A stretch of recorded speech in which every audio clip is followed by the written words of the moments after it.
Okay, welcome. या second क्लासमध्ये आपण अल्टरनेटिंग करंटच्या सेकंड क्लासमध्ये आपण पुढे बघूयात. पहिल्या क्लासमध्ये आपण काय शिकलो होतो आठवा?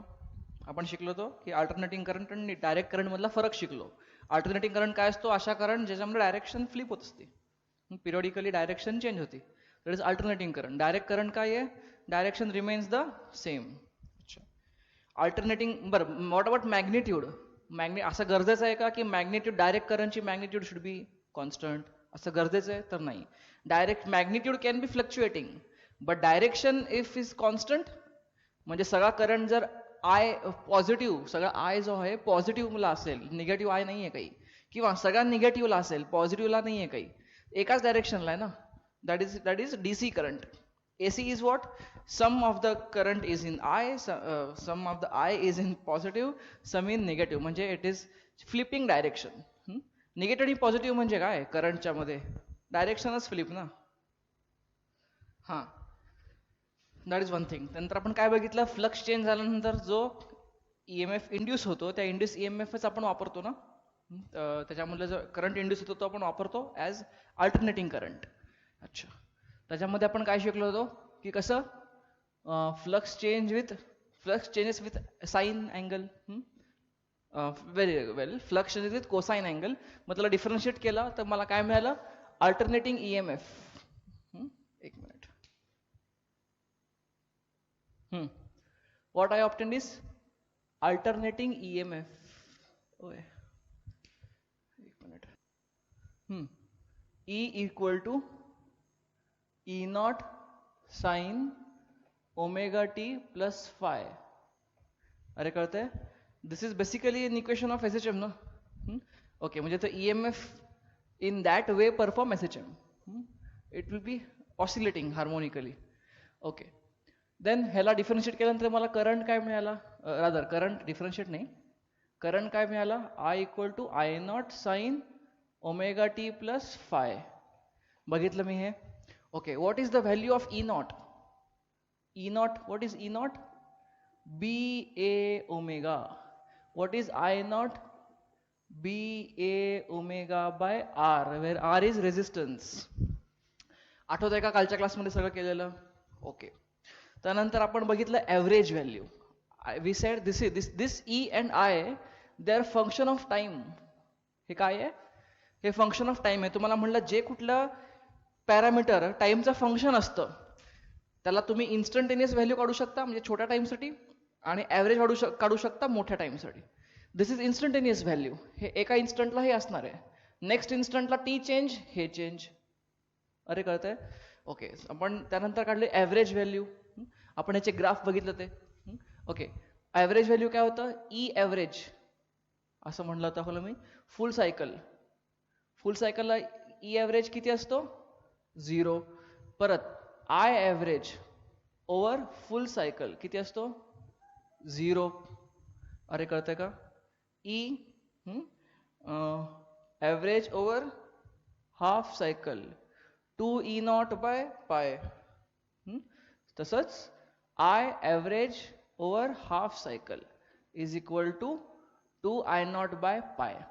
इथपर्यंत आपण मागच्या क्लासमध्ये बघितलं, तुम्हाला तो इंटिग्रेशन करून दाखवलं मी, आणि एरिया अंडर कर्वनी तुम्हाला हे 0 कसं येतं दाखवलं, वगैरे वगैरे वगैरे. Okay, now let us see some terms. आता मला जर करंट काढायचा आहे एखाद्या इन्स्ट्रुमेंटमधनं, एखाद्या वायर, एक सिंपल वायर घ्या, टेक एनी वायर, एक वायर आहे, या वायरमधनं मला किती करंट पास झाला हे काढायचं आहे. लक्षात घ्या. आता काय होतं समजा, असं तुम्ही इमॅजिन करा की in a small time 1 ampere असा गेला आणि पुढच्या हाफ सायकलमध्ये 1 एम्पियर असा आला. कळतंय? अल्टरनेटिंग करंट ना, करंटची डायरेक्शन अशी असणार, अशी असणार, अशी असणार, अशी फ्लिप होणार ना. आणि कशी किती फ्लिप होणार बघा. टाइम पिरियड किती असतो आपल्याकडे? आपल्या फ्रिक्वेन्सी किती असते? 50 हर्ट्ज. म्हणजे कळतंय का तुम्हाला? 50 हर्ट्ज म्हणजे काय आहे? सच अ ह्यूज थिंग. म्हणजे एका सेकंदामध्ये त्याच्यामध्ये डायरेक्शन मध्ये दोनदा फरक होणार ना. बघा, एका सेकंदामध्ये, एका सायकलमध्ये किती 0 झाले? 1, 2. हा 0 पुढच्या सायकलचा येऊ शकतो ना. कळतं तुम्हाला? डायरेक्शन चेंज किती वेळा झाली?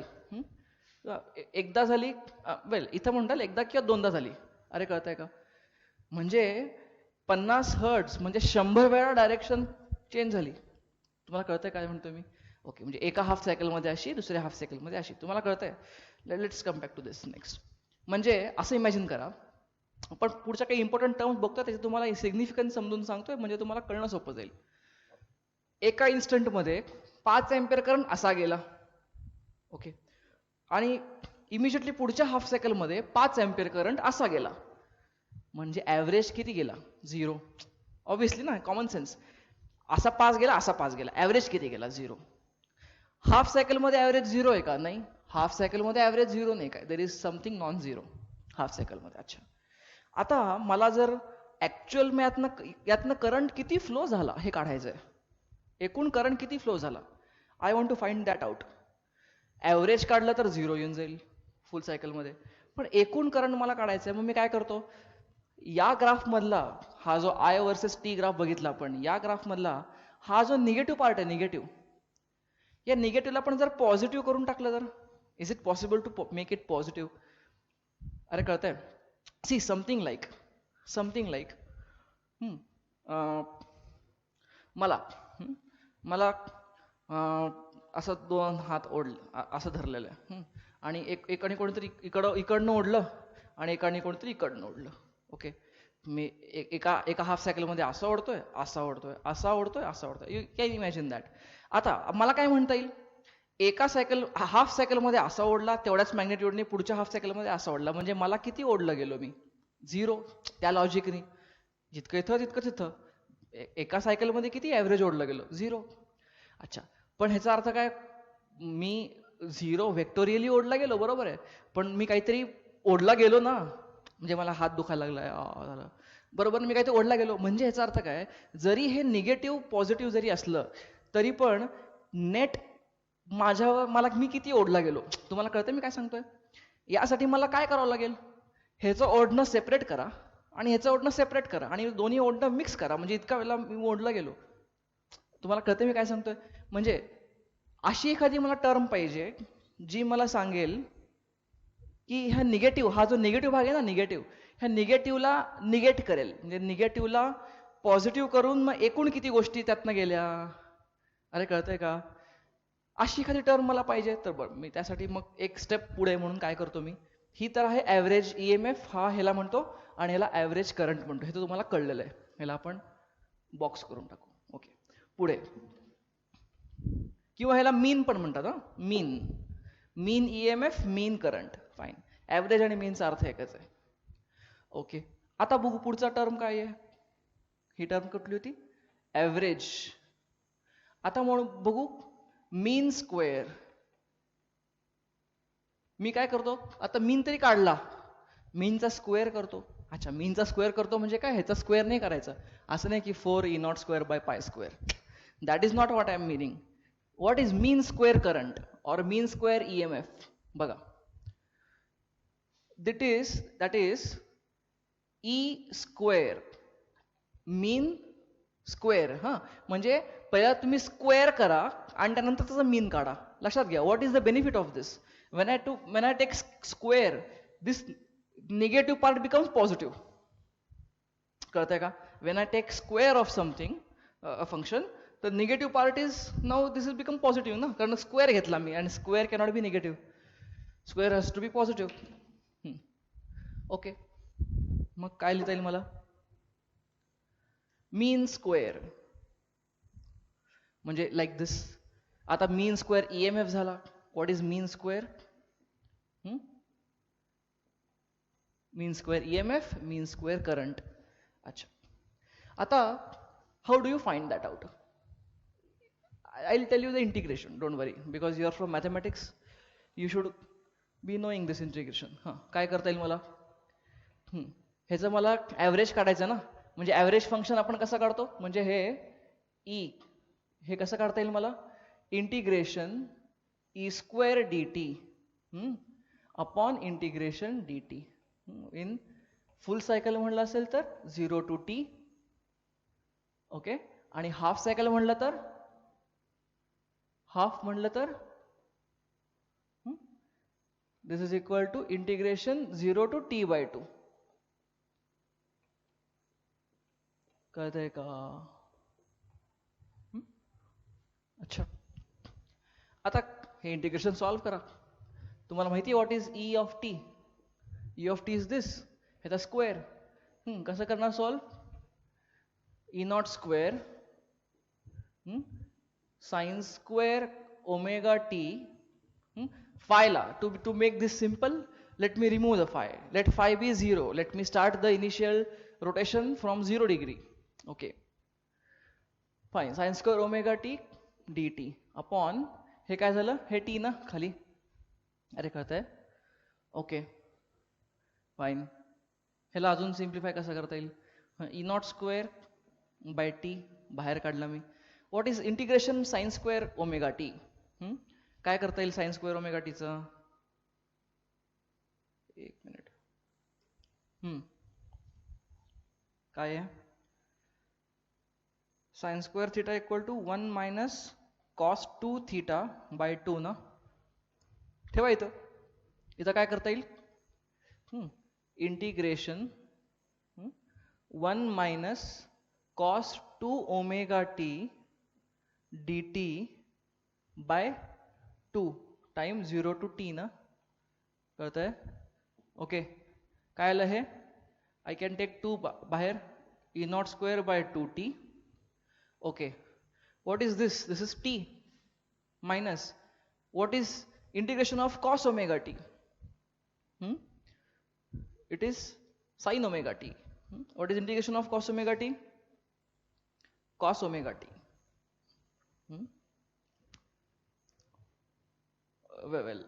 Sin omega t. मी काय लिहू मी हे? Sin 2 ओमेगा टी बाय 2 असं लिहू कायला. आणि लिमिट टाकायला 0 टू टी. कळतंय का?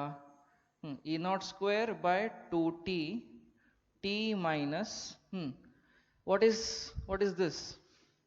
Okay, sin 2 omega t, capital T काय? 2 pi by omega ना, minus sin 0. अरे कळतंय का? अच्छा, what is इथं ओमेगा ओमेगा कट झाला. इथं what is sin 4 pi? 0. What is sin 0? 0. So this term, entire term becomes 0. म्हणजे मला काय मिळालं? E naught square by 2. E naught square by 2. अच्छा, मला एक सांगा, इथं काय फरक पडेल हाफ सायकल मध्ये? लिसन टू मी.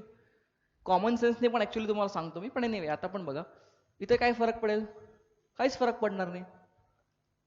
कसं करता येईल? हे सगळे स्टेप्स आहेत. फक्त आता काय इथं लिमिट टाकताना मी काय करतो? लिमिट टाकताना ही स्टेप कशी येईल?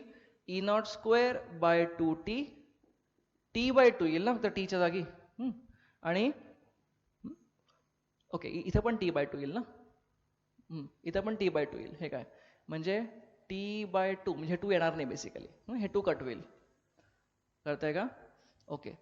2 मायनस बाकी हे तेच येणार आहे साइन 2 ओमेगा आणि टीच्या ठिकाणी टी बाय 2 येणार आहे ना. कळतंय का? टी बाय 2 म्हणजे 2 पाय बाय ओमेगा खाली 2. अरे कळतंय? मायनस साइन 0 बाय 2 असं येणार ना. अच्छा, हे काय येतं?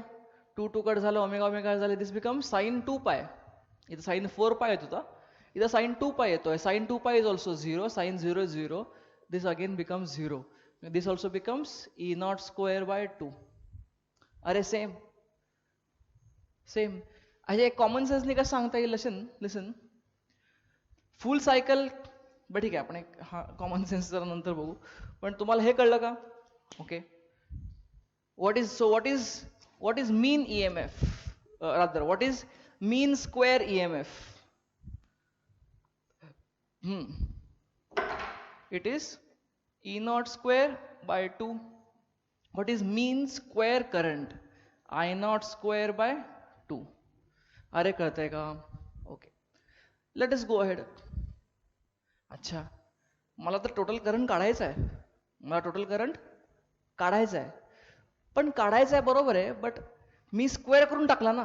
लक्षात घे, मी ते पॉझिटिव्ह करायच्या नादामध्ये, निगेटिव्हचं पॉझिटिव्ह करायच्या नादामध्ये मी स्क्वेअर केला, पण मला स्क्वेअरशी घेणं देणं नाही आहे. I am nothing to give and take with the square. I want to take.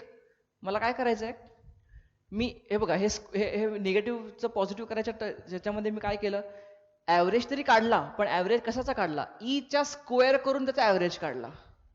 पण मला ईशीच मतलब आहे, मला आयशीच मतलब आहे. ओके, तर मग काय करतो मी, ह्याचा रूट घेतो. मग त्याला नेक्स्ट टर्म काय म्हणतो मी, RMS, root mean square. Root mean square म्हणजे मीन स्क्वेअरचा रूट. म्हणजे basically it is nothing but like this, root of mean of square. अरे कळतंय? मग ह्याचा रूट घ्या, ह्याचा रूट काय येतो, E0/√2.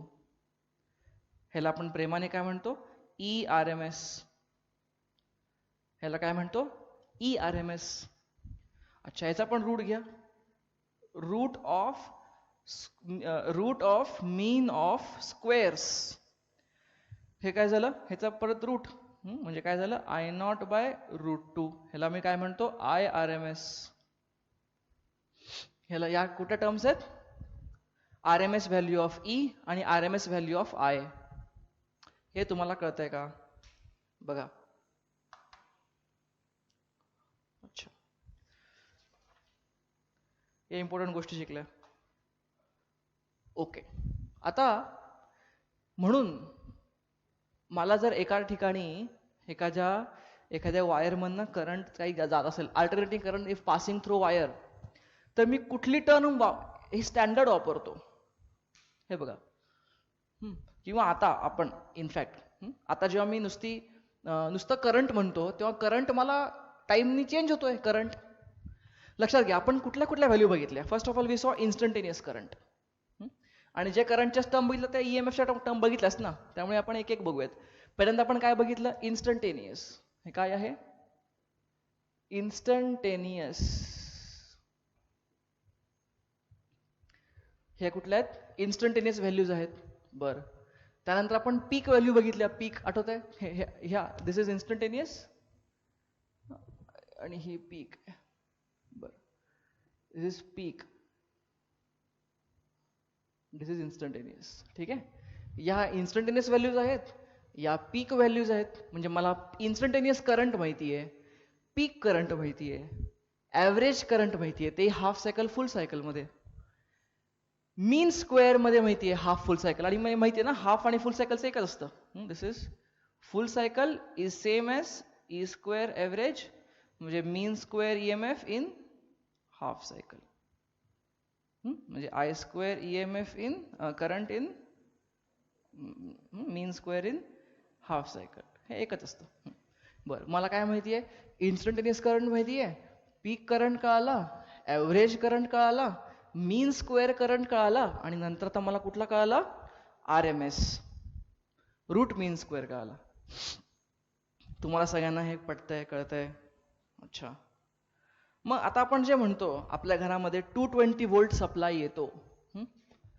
आपल्या घरात 220 व्होल्ट असतो ना, माहिती, किंवा तुम्ही 440 का झटका मोठा असं ते रेल्वेच्या लाईन्सच्या जवळ असतं, की 25,000 व्होल्ट असं सिम्बॉल असतो, डेंजर. आता हे 25,000 व्होल्ट म्हणतात, की आपल्या घरात आपण 220 व्होल्ट म्हणतो. हे कुठलं आहे, is this 220 volt instantaneous current, peak current, this which one? तर ते हे असतं RMS व्हॅल्यू. कळतंय? मी जेव्हा करंट किंवा EMF अल्टरनेटिंग करंटमध्ये, AC करंटमध्ये जेव्हा मी करंट आणि EMFची व्हॅल्यू 220 म्हणतो, व्होल्ट म्हणतो, किंवा 10 अँपियर असं काही म्हणलं, by default it is which value, it is RMS value. हे तुम्हाला कळतंय का? By default it is RMS value. अच्छा, ओके, बघा. ओके, कळतंय का हे? फाईन. म्हणजे आता मी जर, लक्षात घ्या, मी जर 220 व्होल्ट सप्लाय माझ्या घरी येतोय, आपल्या घरी येतोय, ह्याचा अर्थ what is this value, this is nothing but ERMS. This is E R M S value असते ही, कळतंय का? अच्छा, मग मला सांगा, out of 220 volt A C, जेव्हा मी 220 वोल्ट ए सी म्हणतो आणि 220 वोल्ट डी सी म्हणतो, ओके, या दोघांपैकी डेंजरस कुठलं आहे? What is more dangerous? 220 volt A C dangerous आहे का 220 वोल्ट डी सी डेंजरस आहे? ओके, आता सगळ्यात पहिल्यांदा भरपूर लोकांमध्ये फार डोक्यात कन्फ्युजन असतं. बऱ्याच लोकांना वाटतं की D C is not dangerous. तसं नाही आहे. आपण D C is also equally dangerous. फक्त काय होतं, tell you, D C current आपण जो यूज करतो डेली लाईफमध्ये, डी सी करंट जो हाताळतो, that is very very small. We may handle 1.5 volt battery, pencil cell, किंवा 12 वोल्टचं तुमचं मोबाईलचं charger, adaptor, 12 volt. So 12 volt आणि दिस 1.9 वोल्ट, 12 वोल्टचे बॅटरी असतात. This much voltage is not enough for our body to get so affected. आपल्याला इतका affect करत नाही तो current. But still if you want to see the effect, तुम्ही काय करा, एक सेल घ्या, 9 वोल्टची असते ना सेल, आणि त्याचं ते एक टोक असतं ना पॉझिटिव्ह टर्मिनल, ते तुमच्या जिभेला लावा. with your tongue touch it, you will feel a small jhatka, you will feel a little jhatka, because your tongue cells are very sensitive for that. असं काय करू नका हे, पण तुम्हाला जस्ट माहिती म्हणून सांगितलं. हां, तर इतक्या छोट्या अमाऊंटचा डीसी असतो म्हणून we generally feel that DC is not so dangerous. But actually that is not the fact. Even DCs also can be dangerous, it can be very deadly. Okay. What about AC? Yeah, AC तरी आपल्याला माहिती आहे, AC is always a problem. Why? What is the problem? Why AC is dangerous? बघा, because when I say 220 volt AC आणि 220 volt DC, या दोघांपैकी who is more dangerous out of the two? Okay, when I say 220 volt DC, it is 220 volt DC only. But when I say 220 volt AC, this value is how much? This value is ERMS. This value is ERMS. आणि मला माहिती आहे, what is ERMS is equal to E naught by root 2. ERMS is E naught by root 2. म्हणजे this is equal to 220 volt. जेव्हा when I say मेरे घर में 220 का सप्लाई आता है, वो AC सप्लाई, तो ERMS इतना है, मतलब E naught किती है? 220 into 1.4 root 2 ना, 1.5 पट जास्त. So this is somewhere around, peak voltage is somewhere around 311 volt. अरे समझ में आ रहा है? मतलब आपके यहाँ पे सॉकेट में जो सप्लाई आ रहा है उसको हम बोलते हैं कितना? 220 वोल्ट बोल रहे हैं, पर वो 220 वोल्ट जो है वो आरएमएस वैल्यू है. आरएमएस रूट मीन स्क्वायर वैल्यू है, उसकी पीक व्हॅल्यू उसके रूट 2 टाइम्स ज्यादा है. म्हणजे किती आहे पीक व्हॅल्यू? 311 वोल्ट. म्हणजे तुम्ही जेव्हा 220 वोल्टला टच करता तेव्हा तुम्हाला पीक व्हॅल्यूचा झटका किती लागतो? 311 वोल्ट. यू अंडरस्टँड दिस? हां, that's the reason 220 volt AC is more dangerous than 220 volt DC. But इसका मतलब ऐसा नहीं है कि DC कम डेंजरस है, नहीं, DC भी डेंजरस ही होता है. बट अगर इन दोनों में कंपैरिजन किया जाए एक ही रेटिंग के सप्लाई का AC DC में, तो कौन सा डेंजरस है? AC डेंजरस है, क्योंकि जब मैं AC बोलता हूं वो RMS वैल्यू होती है और उसका पीक कितना होता है? उसका 1.5 गुना, ऑलमोस्ट 1.4 टाइम्स बड़ा होता है. अरे कहता है yes. So this is the whole thing. Fine, इसको नोट डाउन करून घ्या सगळं. Okay, in AC power and energy calculations. अरे कळतंय का? बघा, एक सेकंड पॉज करायचं. Okay, let us discuss power आणि एनर्जी कॅल्क्युलेशन. बघा, let us take a simple circuit. एक रेजिस्टर आहे आणि या रेजिस्टरला तुम्ही you have attached AC supply, ह्याला AC मेन्स सुद्धा म्हणतात किंवा AC supply. Okay, in India what is this? How much is this? In India it is 220 volt आणि how many hertz? 50 hertz. म्हणजे F ची व्हॅल्यू किती फ्रिक्वेन्सीची? 50. म्हणजे ओमेगाची व्हॅल्यू 2 पाय F ना, म्हणजे 100 पाय वगैरे. Anyway fine. Let us consider general case. Suppose हा जो सोर्स आहे that is E is equal to E naught sine omega t. हा सोर्स किती आहे? E equal to E naught sine omega t. अच्छा, आर रेजिस्टन्स आहे. तर मला सांगा ह्याच्यामध्ये करंट काय असेल? Current as a function of time काय असेल? I of t will be I naught sine omega t ना. अच्छा, आता this I is not a constant obviously. As time passes हे आयची मॅग्निट्यूड पण चेंज होणार आहे आणि डायरेक्शन पण चेंज होणार आहे, बरोबर? सायनोसायडल फॉर्म मध्ये ते बघितलं आपण. त्यामुळे मी ऍक्च्युली असं डायरेक्शन दाखवण्यापेक्षा असं दाखवतो, म्हणजे असं एकच दाखवत नाही, म्हणजे it is also going like this. Anyway, direction flip flop होतीये, कळतंय? Okay, fine. This is how it current is flowing. Okay, now tell me what is power consumed at resistance? What is power at consumed by resistor? I square R. What is power? I square R, V square by R. Okay, whatever. त्याच्यात कुठला एक formula उचला, simplest formula आपण घेऊयात. I square R ना.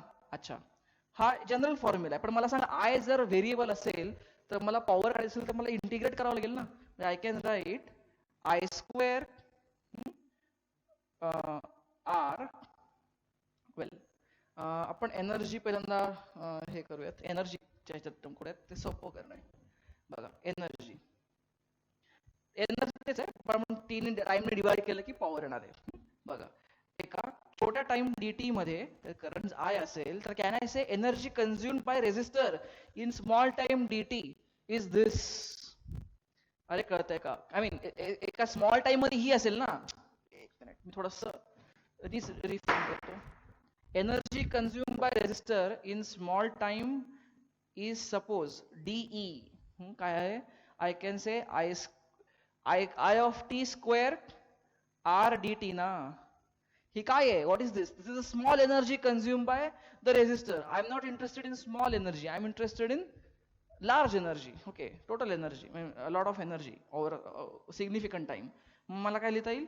Energy consumed by resistor is equal to ह्याचं integration ना, म्हणजे I square R D T. I काय आहे? हा is a function of time only ना, ते लिहिताना फक्त लिहिलं तसं मी. ओके, बघा, can I say energy is equal to, resistance तरी कॉन्स्टंट आहे, it does not change over time, त्याला बाहेर काढा. Okay, I square D T. अरे कळतंय? अच्छा, now listen to me. Now listen to me. हे काय आहे? एक सेकंड. हा, हे काय आहे? मी ह्याला टाइमने घेतलं, डिवाइड केलं तर ही पॉवर येतं. मग अशी पॉवर घेतलं तरी चाललं असतं, never mind. Anyway, okay, now what, look at this term. What is this term? हे काय आहे? ओके, आपल्याला माहिती आहे आय आर एम एस किती आहे? I R M S, how much is this? I R M S काय असतं? रूट ऑफ मीन स्क्वेअर ना. हे असं, हे डी टी असं लिहितील का? मला टीच्या ऐवजी असं लिहू का? Can I say integration D T? हे काय आहे? हे एम एस आहे. हे काय आहे? एम एस ना. अरे कळतंय का? हे ॲव्हरेज, हे मीन स्क्वेअर आहे ना ही करंटची व्हॅल्यू. ओके, म्हणून can I write like this? Okay, मग दोन्हीला स्क्वेअर केलं तर मला काय मिळतं? I can just remove this radical sign आणि वरती हे स्क्वेअर करतो. ना look at that and look at this. मग मी ते इथं ठेवलं तर मला काय मिळेल? Power. Power is equal to, किंवा एनर्जी इक्वल टू, एनिवे आपण एनर्जी लिहितो, एनर्जी लिहूया, no problem. Energy consume bye resistor is equal to R times, can I say I R M S square times T. अरे कळतंय का?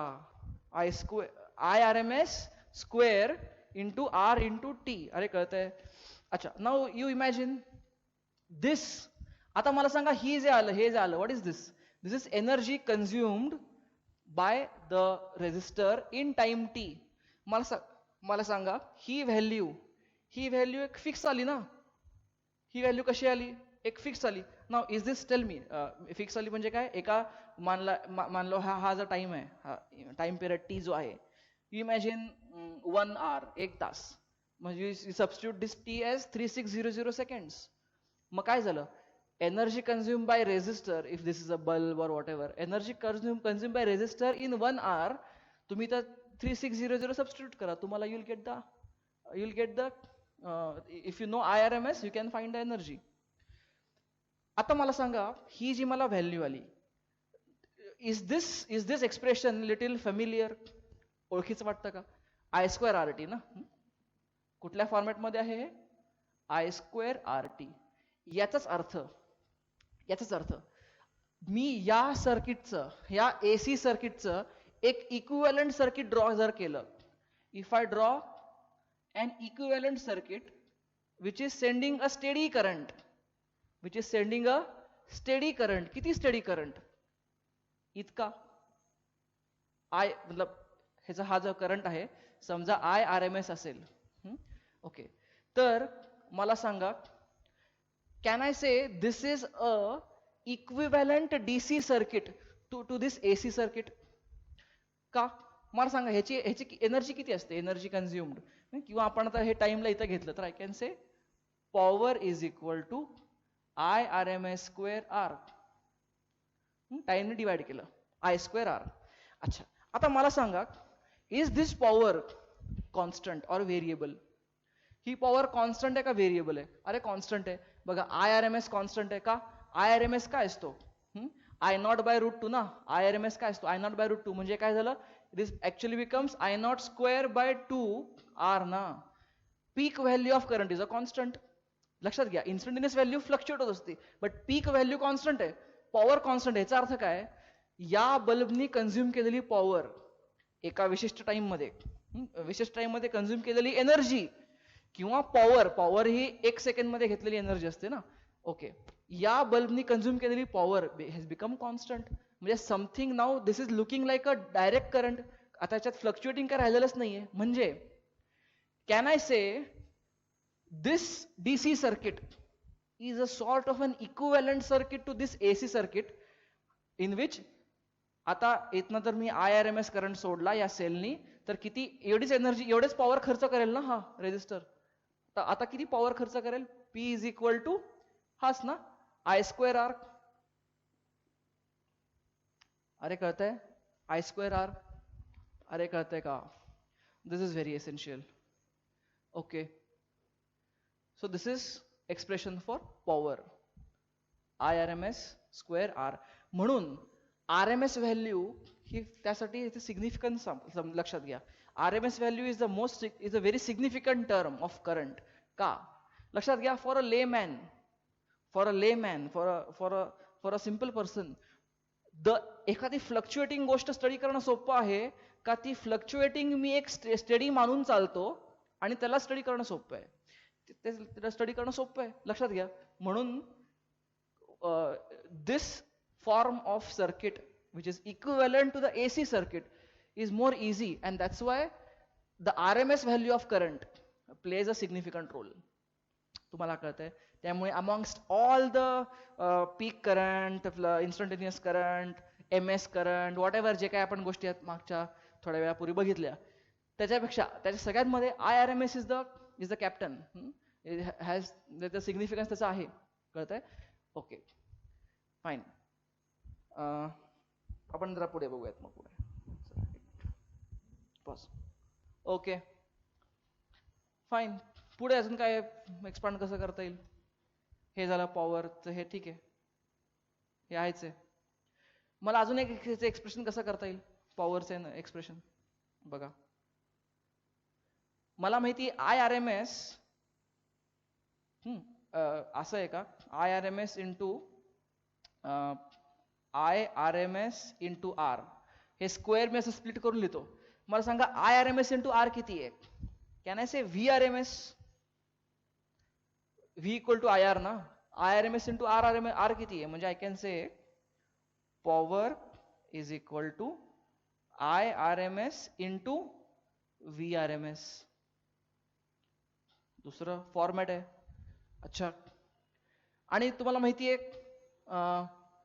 परत V square by R पण असतो. So this can also be written as VRMS square by R. तर power equation मी कोणासाठी calculate केलेलं आहे? Power equation I have calculated for a resistor only. ह्याच्यामध्ये अजून आपण पुढे बघणार आहेत, थोडे पुढे अजून विलन ह्याच्यामध्ये येणार आहेत. What will happen if there is a capacitor in this, what will happen if there is inductor in this, हे आपण करणार आहे. इंडक्टर कॅपॅसिटर मग आपण RC सर्किट किंवा LCR सर्किट आपण पुढे बघणार आहोत. ओके, RL सर्किट वगैरे. तुम्हाला हे बेसिक कळलं मी तुम्हाला जे काही सांगतोय ते? अच्छा, तर मी तुम्हाला मगाशी सांगत जे होतो, what I was telling you that. बरं, ह्याचा अजून बरेच फॉर्मॅट होऊ शकतात. म्हणजे अजून एक काय होऊ शकतं, I can say power is equal to VRMS into IRMS ना. पण मला IRMS काय आहे? I0/√2. VRMS काय आहे? V0/√2. म्हणजे I can say I0 V0/2.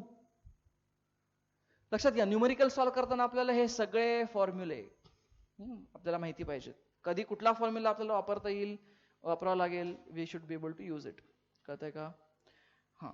आणि आपण जे इन्स्ट्रुमेंट, आपण कुठले इन्स्ट्रुमेंट बघितलेत? ॲमीटर, व्होल्टमीटर बघितलं ना, DC मध्ये बघितलेलं आहे. ॲमीटर, आपण गॅल्व्हॅनोमीटर बघितला आहे, गॅल्व्हॅनोमीटर कन्वर्ट कसा करायचा, व्होल्टमीटर ॲमीटरमध्ये बघितलेलं आहे. त्यानंतर टँजंट गॅल्व्हॅनोमीटर बघितला आहे, मुव्हिंग कॉईल बघितला आहे, हो की नाही? ह्याच्यामध्ये काय आहे, मी तोच टँजंट तो आता मला मोजावं लागेल ना, करंट मोजावं लागेल, व्ही मोजावं लागेल. आता मला करंट आणि व्ही जर मोजायचं असेल किंवा एनर्जी कॅल्क्युलेशन करायचं, लक्षात घ्या, मला हे मोजमाप करायचं असेल तर मी ते वापरून चालेल का? Can I use galvanometer? Just imagine, आठवा tangent galvanometer, just remember tangent galvanometer structure. त्यातनं जर मी असं AC करंट पाठवला तर चालेल का? नाही. अरे ते AC करंट, लक्षात घ्या, तो गॅल्व्हॅनोमीटर, तो टँजंट गॅल्व्हॅनोमीटर असा होता ना, BH दाखवतो करंट नसताना, आणि करंट आला की BH आणि BC मुळे तो असा हलतो, बरोबर ना? आणि त्याचं तुम्ही थिटावरनं तुम्ही मोजता किती करंट आला असेल, येस ऑर नो? आता तुम्ही बघा, 50 हर्ट्झ फ्रिक्वेन्सी भारतामध्ये आहे, म्हणजे एका सेकंदात 100 चेंजेस. म्हणजे एका सेकंदात 100, कॅन इमॅजिन? एका सेकंदात तुम्ही 100 असं फिरवू शकत नाही. You cannot make it like this 100 times in a second. No, can you imagine? तो काटा जो आहे, तो काटा एका सेकंदामध्ये असं दाखवायला लागेल वापरला तर. अच्छा, मग तो काटा काय करेल? मी इथं जाऊन इथं येऊन, लक्षात घ्या, काटा असा आहे ना तो इंडिकेटर, आणि अल्टरनेटिंग करंट मध्ये काय होतं, एकदा तो काटा एकदा असं जायला पाहिजे, असं जायला पाहिजे, असं जायला पाहिजे, असं करायला लागेल ना तो काटा. मग तो किती करणार काटा एका सेकंदामध्ये? त्याला किती होणार फ्लक्च्युएशन्स? मग तो काय विचार करेल, इथं जाऊन परत येण्याच्या पर्यंत ऑलरेडी, म्हणजे इथं जाऊन, म्हणजे तो वेळच त्याला पुरणार नाही जाऊन, त्यामुळे तो काटा हलणारच नाही. It will be just dead. कळतंय? त्यामुळे आपले जे इन्स्ट्रुमेंट आपण आताच्या अगोदर बघितले होते, those instrument we cannot use in AC circuit as it is. आपल्याला ते इन्स्ट्रुमेंट वापरता ॲज इट इज काय नाही, त्यात काही करून वापरता येत नाही. Those instruments we cannot use. याच्यामध्ये जर आपल्याला करंट आणि व्होल्टेज मेजर करायचं असेल तर ह्याचे वेगळेच इन्स्ट्रुमेंट असतात. फॉर एक्झाम्पल, करंट मोजण्यासाठी एक नाव आहे hot wire ammeter. Hot wire ammeter, आपल्या सिलेबसमध्ये त्याचं काही कन्स्ट्रक्शन किंवा हे नाही आहे. तुम्ही इंजिनिअरिंगला गेल्यानंतर you will learn hot wire ammeter. Basically hot wire ammeter काय करतं? जेव्हा तुम्ही हॉट वायर ॲमीटर कनेक्ट करता याच्यामध्ये, तेव्हा दॅट ॲमीटर बेसिकली काय मोजतं? हे ॲमीटर काय मोजतं? What it measures? Peak value मोजतं का फ्लक्च्युएटिंग इंस्टंटेनियस मोजतं? इंस्टंटेनियसचा वेळच लागेल त्याला, असं किती फील ते. ओके, काय मोजतं ते RMS मोजतं. कळतं तुम्हाला सिग्निफिकन्स RMS व्हॅल्यूजचा करंट? आणि हे झालं. आणि ह्याचं तुम्हाला अक्रॉस पोटेन्शियल डिफरन्स मोजायचं असेल तर ह्याचा पण व्होल्टमीटर वेगळा असतो. दिस व्होल्टमीटर इज ऑल्सो डिफरंट. तुम्ही AC चे इन्स्ट्रुमेंट्स DC ला वापरू शकत नाही, म्हणजे हे इन्स्ट्रुमेंट तरी वापरू शकत नाही. कळतंय का? मेजरमेंटचे इन्स्ट्रुमेंट्स हा पण वेगळा कन्स्ट्रक्शन वर्किंग आहे, ज्याचा आपल्याला काही सध्या कॉग्निझन्स नाही आहे या सिलेबसमध्ये. पण तुम्हाला हे माहिती पाहिजे की हा एम्पियर, हा जो ॲमीटर आहे, हा ॲमीटर काय मोजतो. मी जर म्हणतो की the reading of this ammeter is 10 ampere, तर मला काय समजायला पाहिजे 10 एम्पियर काय आहे? 10 ampere is IRMS. If this measurement shows the potential difference across resistor is 200 volt, what is 200 volt? It is VRMS किंवा ERMS. Is it making sense to you? आणि power is VRMS into IRMS. हे तुम्हाला सगळं कळतंय मी तुम्हाला जे सांगितलेलं आहे? चला नीट सगळं नोट डाऊन करून घ्या. हे हां, आणि तुम्हाला सांगत होतो मी तुमच्या electricity bill. So electricity bill is a very interesting thing that you can come across. तर तुम्ही फक्त ते बिल जाऊन पे करण्यापेक्षा जर एकदा वाचलं जरी तर तुम्हाला त्यातल्या भरपूर गोष्टी तुम्हाला नवीन कळतील. ओके. म्हणजे what are we build for? आपल्याला MSEB किंवा MSDEL जे काय आहे ते ते ते आपल्याला आपल्या कशासाठी कशाला बिल लावतात, ते कशावर बिल जोडतात, ते जोडतात एनर्जीवर. We are paying the energy bill actually. Energy bill. आता ही एनर्जी मोजतात कशी? इंटरेस्टिंग आहे, फक्त समजून घ्या. मला सांगा, एनर्जीचा हा जो फॉर्मॅट आहे, युनिट आहे, ते कुठलं जूल असं इलेक्ट्रॉन वोल्ट वगैरे असलं काही एनर्जीचं युनिट वापरत नाही. दे यूज, कारण हे जूल वगैरे सगळे फार लहान युनिट्स आहेत. मोठे युनिट काय आहे? Kilowatt hour. कुठलं आहे युनिट? Kilowatt R. अच्छा, हे कशाचं युनिट आहे? बघा, वॅट तरी पॉवरचं आहे, किलोवॅट पण पॉवर आहे. पॉवरला तुम्ही टाइमनी मल्टिप्लाय केलं की तुम्हाला एनर्जी मिळेल ना, आवर. अच्छा, म्हणजे ह्याचा अर्थ काय? ह्याचा अर्थ काय? किलोवॅट आवर म्हणजे काय समजा. आणि तुम्ही जेव्हा 1 किलोवॅट आवर पॉवर एनर्जी यूज करता, त्याला आपण म्हणतो 1 युनिट. त्याला आपण काय म्हणतो? 1 युनिट एनर्जी वापरली आपण. म्हणजे तुम्ही आपल्या बिलवर असलं ना किती युनिट वापरले, 5 युनिट, वॉटएव्हर युनिट्स, आणि त्या प्रत्येक युनिटचा काहीतरी रेट असतो. 3 रुपये युनिट, 5 रुपये, 7 रुपये. मग इंडस्ट्रीमध्ये इंडस्ट्रियल जो यूज आहे त्याच्यासाठी वेगळे हायर रेट्स असतात, घरच्या युजसाठी सबसिडाइज असतात. कळतंय? तर हे सगळे स्पेशल असतात. पण आपण we are build for energy. ह्याचा बेसिकली अर्थ काय? ह्याचा अर्थ काय? तुम्ही जर 1 किलोवॅट असलेला समजा एक बल्ब आहे माझ्याकडे, एक बल्ब. आता किलोवॅटचा बल्ब नसतो, 1000 वॅटचा, बरं का. किलोवॅट म्हणजे 1000 वॅट. ओके, 100 वॅटचा बल्ब आहे. हां, तुम्ही इमॅजिन करा 1000 वॅटचा एक बल्ब आहे. फाईन. तर तुम्ही असे जर बल्ब आहेत किंवा कॉम्बिनेशन्स ऑफ बल्ब आहेत जे 1000 वॅट कन्झ्युम करतात, असं 1000 वॅट जर तुमच्याकडे कन्झ्युम करणारा जर एखादा इन्स्ट्रुमेंट असेल, से बल्ब, तुम्ही तो 1 वॅट कन्झ्युम करणारा बल्ब जर एका तासासाठी, सॉरी एक नाही, 1 किलोवॅट कन्झ्युम करणारा बल्ब एका तासासाठी चालवला, for 1 hour if you use, तर तुम्ही किती एनर्जी खाल्ली? 1 किलोवॅट आवर. तुम्ही म्हणजे नॉट तुम्ही, द बल्बने किती एनर्जी कन्झ्युम केली? 1 किलोवॅट आवर. म्हणजे that is equal to 1 unit. आणि तुमचं 1 युनिट म्हणजे तुमच्या त्या रेटनुसार ते 3 रुपये, 5 रुपये तुमचा जो युनिटचा रेट आहे त्याप्रमाणे तुमचं ते बिलिंग होतं. कळतंय? तर तुम्ही सगळे काय करा, as a immediate just study, घरचं लाईट बिल घ्या आणि ते लाईट बिल जरा स्टडी करा. ते फक्त वाचा वरनं खालपर्यंत काय काय काय काय दिलेलं आहे त्याच्यामध्ये, आणि तुम्ही किती युनिट मागील युनिटचा वापर, थकबाकी. म्हणजे ह्याच्या अगोदर तुम्ही मागच्या महिन्यात किती युनिट वापरले होते, या महिन्यात किती युनिट वापरले, असं. आणि बऱ्याच ठिकाणी युनिटचं असं ग्राफ पण दाखवतात ते, किंवा तुम्हाला ऑनलाईन वेबसाईटवर मिळतो तुमचं कन्झम्पशन कसं झालं. अगोदर ग्राफ जास्त होता, मग कमी झाला, कमी झाला किंवा वाढला. तर दॅट्स हाऊ अल्टरनेटिंग करंट एका नटशेलमध्ये आपण बघितलेलं आहे. हे संपत नाही अजून, आपण अजून पुढे वेगळे वेगळे सर्किट्समध्ये, आतापर्यंत आपण फक्त रेझिस्टिव्ह सर्किट बघितलंय ना, आता आपण कपॅसिटिव्ह आणि इंडक्टिव्ह आणि त्याचे कॉम्बिनेशन्स हे आपण स्टडी करणार आहे. पण आजच्यासाठी आपण एवढंच थांबूयात. तर आजच्या क्लासमध्ये आपण जे काही इम्पॉर्टंट टर्म्स शिकलेले आहे आणि हे जे काही सगळे फॉर्म्युले शिकलेले आहे, हे सगळ्या गोष्टी तुम्ही नीट नोट डाऊन करा. आणि याच्यावर भरपूर खचून न्यूमरिकल्स आहेत. ठीक आहे, चलो, will meet in next class. Take care, bye.